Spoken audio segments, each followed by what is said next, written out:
Computer এবং তথ্য প্রযুক্তির এই টিউটোরিয়ালে আপনাদের সবাইকে স্বাগতম। আজকে আমরা অধ্যায় 1 তথা কম্পিউটারের ইতিহাস নিয়ে আলোচনা করব।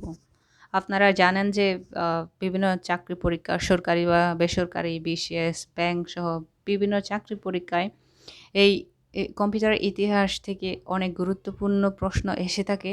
আজকে আমরা সেগুলো নিয়ে আলোচনা করব। প্রথমে জেনে নেওয়া যাক কম্পিউটারের জনক কে। আমরা সবাই জানি কম্পিউটারের জনককে, অবশ্যই চার্লস ব্যাবেজকে জানি। ছোটবেলা থেকে জেনে আসতেছি কম্পিউটারের জনক হচ্ছে চার্লস ব্যাবেজ। কিন্তু আসলে কম্পিউটারের জনককে, এটা একটা বিতর্কিত প্রশ্ন।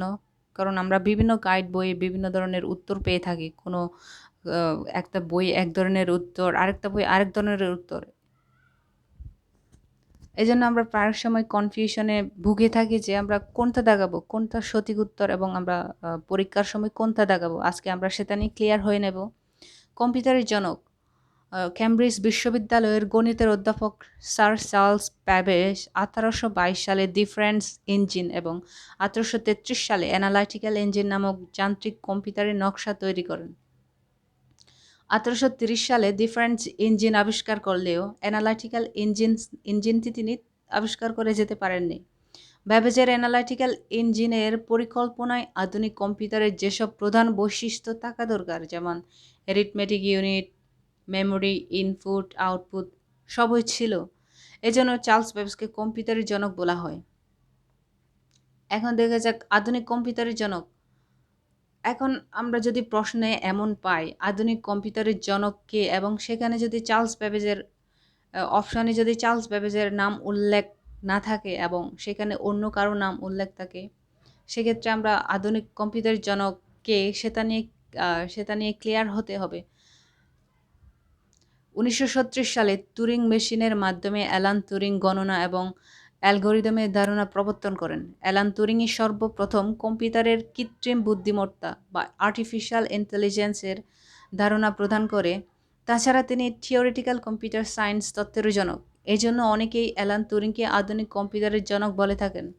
আবার অনেকের মতে হাঙ্গেরীয় গণিতবিদ জন বন নিউম্যানকে তার কম্পিউটারের জন্য বাইনারি সংখ্যা পদ্ধতি ব্যবহার তত্ত্ব এবং কম্পিউটারে প্রোগ্রাম সংরক্ষণ ও সংরক্ষিত প্রোগ্রাম পুনর্বার নির্বাহের তত্ত্বের কারণে আধুনিক কম্পিউটার জনক হিসেবে বিবেচনা করে থাকেন।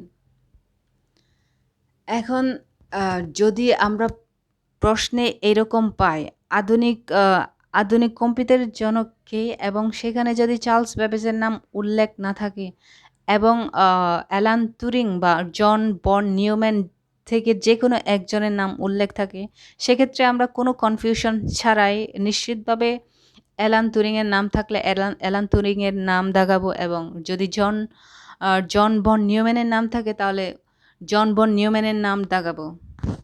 আশা করি আপনারা এই বিষয়ে ক্লিয়ার হতে পারছেন। এখন দেখি কম্পিউটারের আবিষ্কারককে। আমরা কম্পিউটারের আবিষ্কারক এবং কম্পিউটারের জনক কিন্তু এক এক বিষয় না।